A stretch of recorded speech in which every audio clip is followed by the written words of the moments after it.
Class 10th में हमने पिछले उसमें आपको क्वाड्रेटिक इक्वेशन में द्विघात समीकरण में आपको एक्सरसाइज 4A के शायद 5th तक या 4 तक सम सॉल्व करके बताए थे।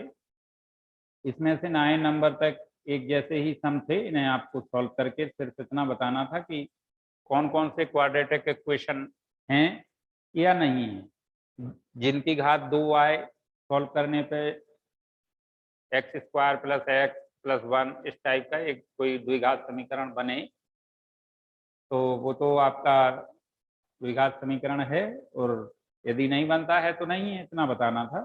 तो हमने 5 क्वेश्चन सॉल्व कर दिए थे।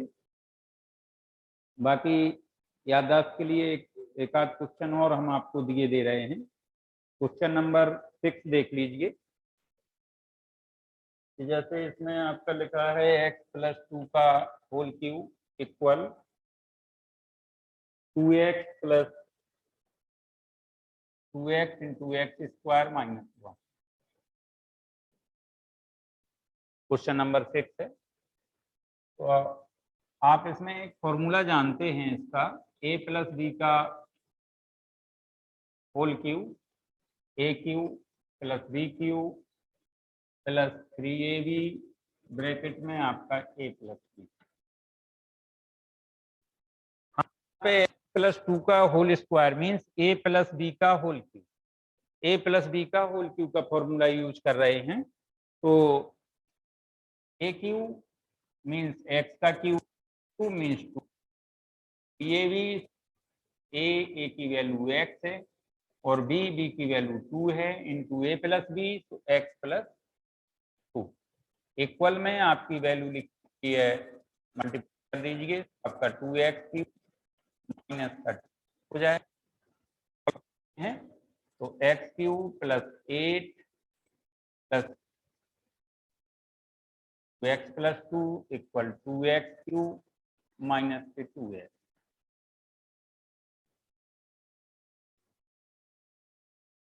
आगे को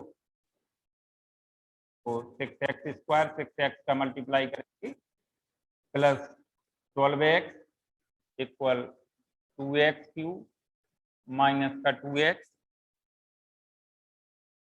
हम शेष टर्म को ट्रांसफर करके RHS साइड लिए ले रहे, तो ये हो जाएगा आपका 2x cube minus 2x minus x cube minus 8 minus 6x square minus 12x equal 0। 2x cube में से एक एक्स क्यूब कम कर दीजिए तो आपका एक्स क्यूब, इसके बाद एक्स स्क्वायर सिंगल है तो आपका ये माइनस 6x स्क्वायर, एक्स की वैल्यू देख लीजिए 2x और माइनस 12x तो माइनस 14x। इसके बाद जो कांस्टेंट वैल्यू है वो माइनस 8 है इक्वल 0। तो आपका इक्वेशन निकल के आया Q minus 6x square minus 14x minus 8। यहाँ पे आप देख रहे हैं कि क्योंकि यहाँ चर x की अधिकतम घात 3 है, अतः यह द्विघात समीकरण नहीं है। तो इस टाइप से इन्हें सॉल्व करना है। हमने इसको सॉल्व कर दिया है। 7 नंबर भी आपका उसमें a माइनस बी का होल क्यूब का फॉर्मूला लग जाएगा। अब आपको पता होना चाहिए a माइनस बी का होल क्यूब क्या होता है, तो आप इसे सॉल्व कर पाएंगे। तो इस टाइप से इन क्वेश्चनों को सॉल्व करेंगे। इसके बाद हम आपको 10 सिर्फ हमने एक याद के लिए ये क्वेश्चन आपको बता दिया और एक फॉर्मूला भी आपको यहाँ से मिल गया, a प्लस बी का होल क्यूब ना हो तो वो देख सकते। इसके बाद क्वेश्चन नंबर 10। क्वेश्चन नंबर 10 है, दो क्रमागत धनात्मक पूर्णांकों का गुणनफल 306 है। दो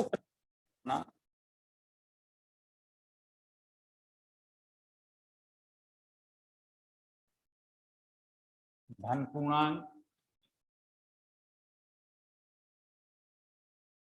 संख्याएं x व x+1 है।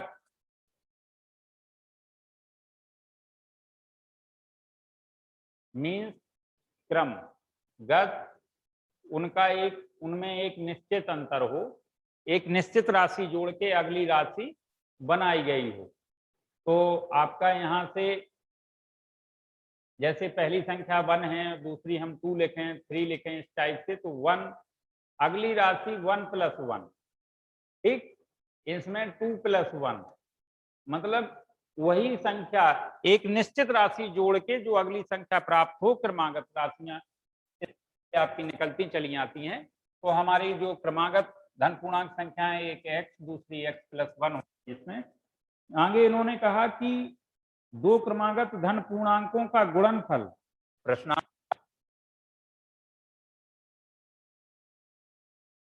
दोनों का गुणनफल, तो x इंटू x+1 = 306।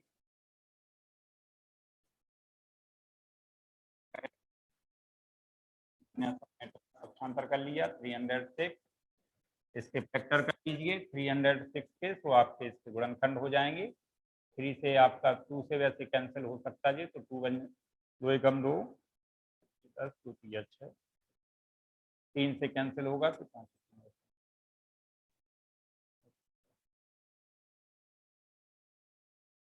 एक बार और 3 से यहाँ कर दीजिए तो ये 17 बार हो जाएगा, और अब 17 से कर दीजिए तो 1 बार।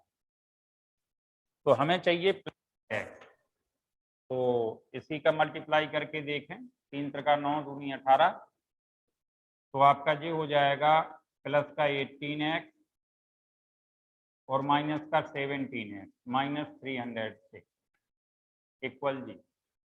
तो 18 जिससे फैक्टर करते हैं कि प्रथम और अंतिम पद का मल्टीप्लाई करेंगे, जितना आए उसमें से हमें इस टाइप से हम सॉल्व करेंगे कि हमें मिडिल टर्म मल्टीप्लाई करने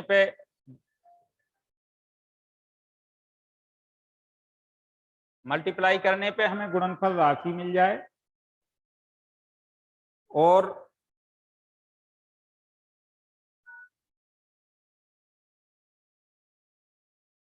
मल्टीप्लाई करने पे हमें गुणनफल मिल जाए, जोड़ने घटाने पे हमें मिडिल टर्म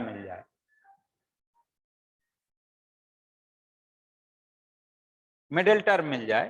तो हमने दो दो के आपके जोड़े बनाए, तो इधर से x+18 -17 x+18 इक्वल 0, दोनों की हमने उभयनिष्ठ राशि ली, तो x+18 x-17 इक्वल 0, इसलिए x+18 इक्वल 0 या x-17 इक्वल 0, तो x इक्वल टू -18 और x इक्वल टू 17, तो हमारी तो ऋणात्मक राशि निकली, तो हम 17 लेके चलेंगे, तो एक 17 और एक इसमें ऐड कर देंगे तो 18, तो आपकी ये दोनों संख्याएं मिल जाएंगी आपको। इस टाइप से ये क्वेश्चन सॉल्व होता है। नेक्स्ट क्वेश्चन आप नहीं दे रहा है।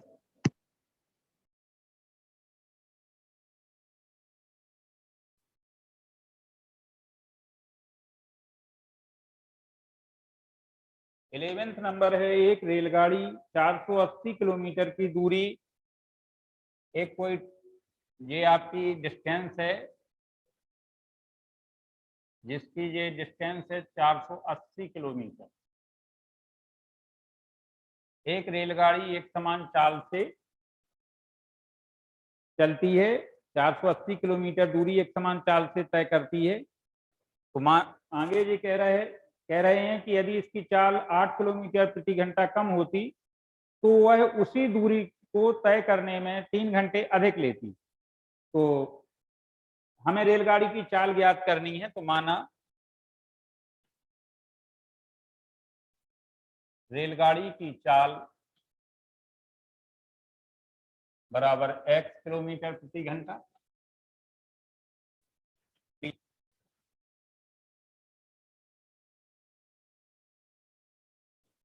तय करने में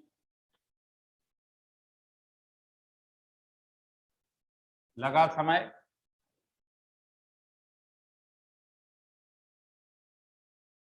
480/x, समय बराबर दूरी बटे चाल हो जाएगा। कितने घंटे? आगे इन्होंने कहा कि यदि इसकी चाल 8 किलोमीटर प्रति घंटा कम होती, गाड़ी की चाल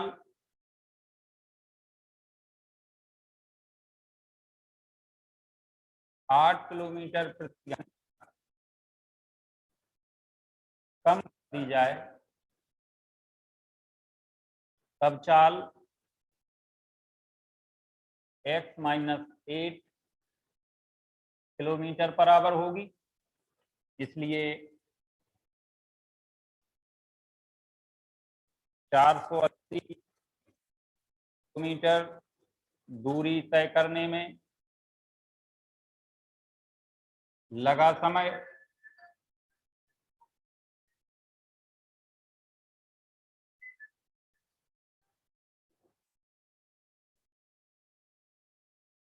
480/x - 8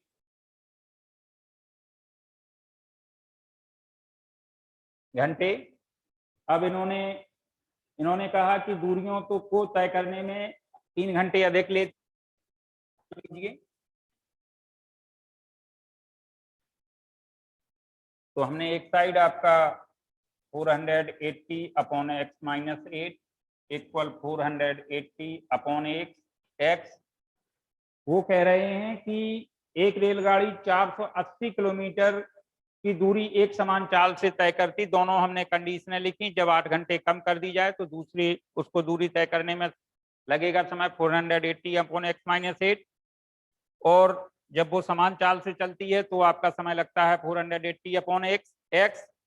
और जब चाल उसकी कम कर दी जाती है तो उसे 3 घंटा समय अधिक लेती है। 3 घंटा ज्यादा लेती, तो इसको बैलेंस किया तो हमने थ्योरी इधर लगाया। तो हम इस टाइप से हम इसको पक्षांतर करके सॉल्व करेंगे। अब 480/x = 3। 480 आप चाहें तो कॉमन ले लें, तो यहाँ से हो जाएगा 1/x - 8 - 1/x = 3। इसको सॉल्व किया हमने तो ये आपका आ जाएगा, एलसीएम लिया इधर तो आपका x - 8, तो ये आपका आ जाएगा x - x + 8 = 3/480। तो x से x कैंसिल, तो 8/x x - 8 इक्वल यहाँ से कैंसिल कर सकते हैं आप 160। सर नीचे नहीं दिख रहा, नीचे नहीं दिख रहा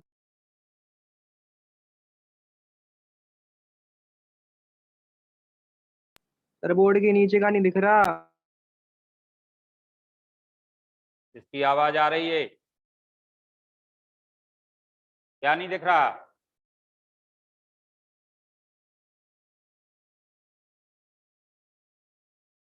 सर वो नीचे की थोड़ी सॉल्विंग नहीं दिख रही थी सर, वो प्रश्न अनुसार की थोड़ी नीचे से।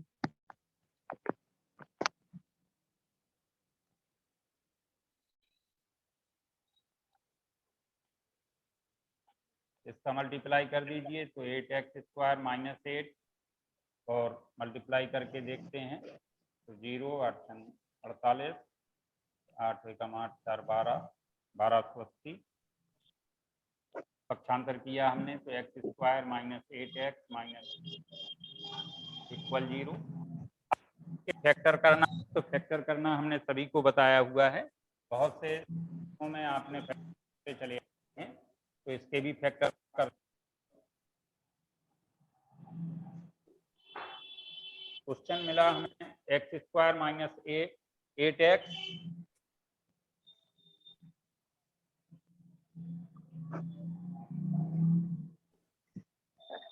हम फर्स्ट टर्म और टर्म का मल्टीप्लाई करेंगे तो निकल के आएगा, इसका जो गुणनफल होगा वो होगा 1280x²। अब मिड टर्म हमें इस टाइप से चाहिए कि एडिंग और सब्ट्रैक्शन करने पर तो हमारा आ जाए -8x और मल्टीप्लाई करने पे आ जाए हमें माइनस का 1280x²। देखते हैं 1280 के फैक्टर किए यदि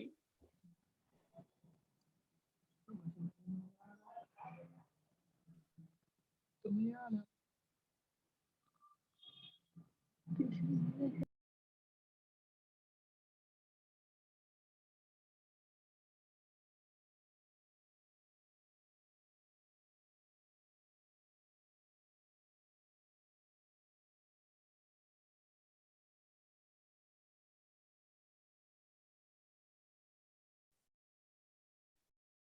दो दूनी चार दूनी आठ।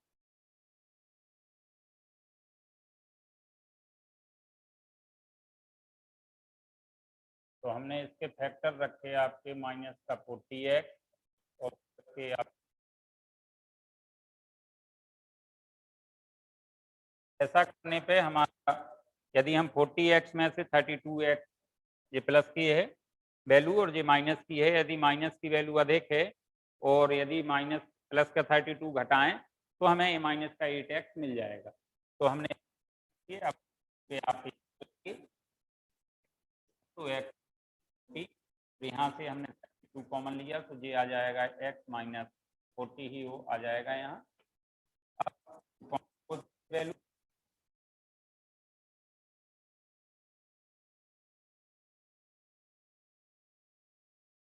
इसलिए आप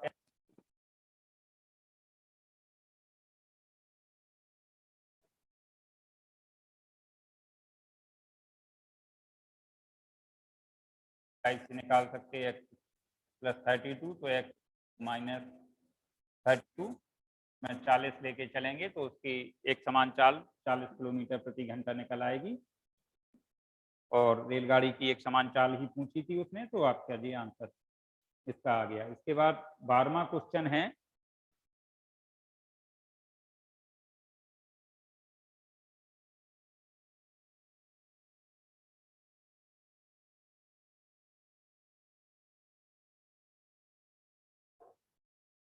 एक आयताकार भूखंड का क्षेत्रफल, भूखंड है जो वो है आपका आयताकार, इसका क्षेत्रफल दिया जा रहा है 528 वर्ग मीटर। ठीक, आगे कह रहे हैं यदि क्षेत्र की लंबाई चौड़ाई के दुगने से, क्षेत्र की लंबाई चौड़ाई के दुगने से एक अधिक है, तो पहले इसमें चौड़ाई ले लेते हैं। मान लिया हमने जो चौड़ाई इसकी आयताकार भूखंड की x मीटर मान ली, माना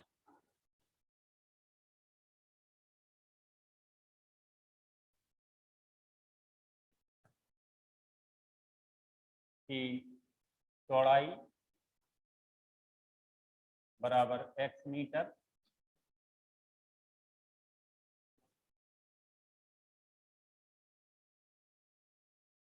कह रहा प्रश्न में कि क्षेत्र की लंबाई चौड़ाई के दोगुने गुणे चौड़ाई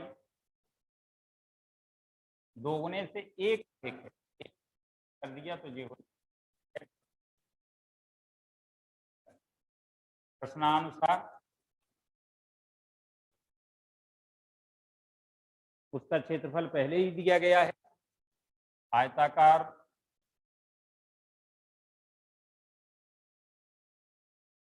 भूखंड का क्षेत्रफल बराबर लंबाई गुणे चौड़ाई,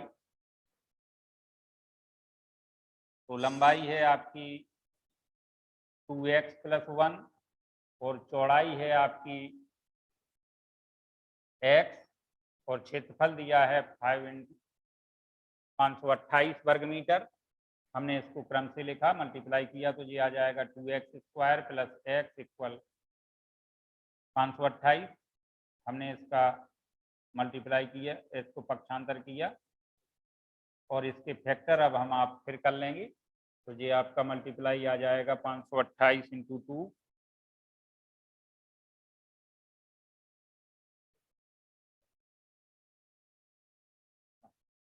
इसके फैक्टर कर दीजिए आप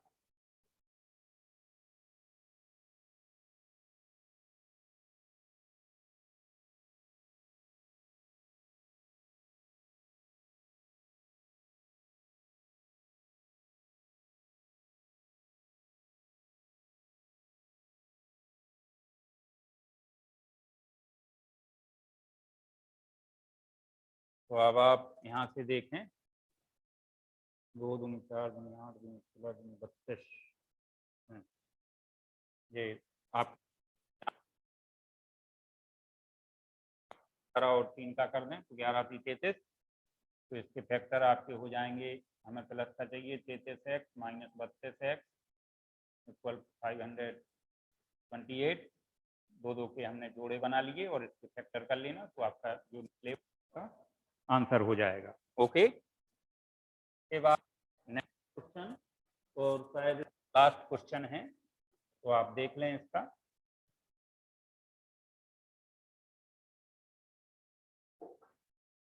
तेरहवां क्वेश्चन है आपका 13 इस एक्सरसाइज क्लास। रोहन की माँ उससे 26 वर्ष बड़ी है। तो पहले माना की आयु x वर्ष। अब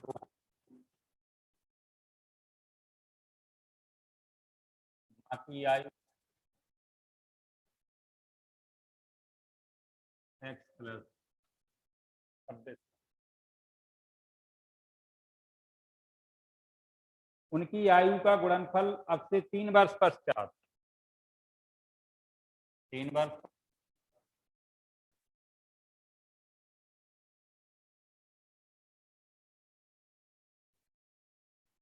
हो जाएगी आपकी x प्लस 3।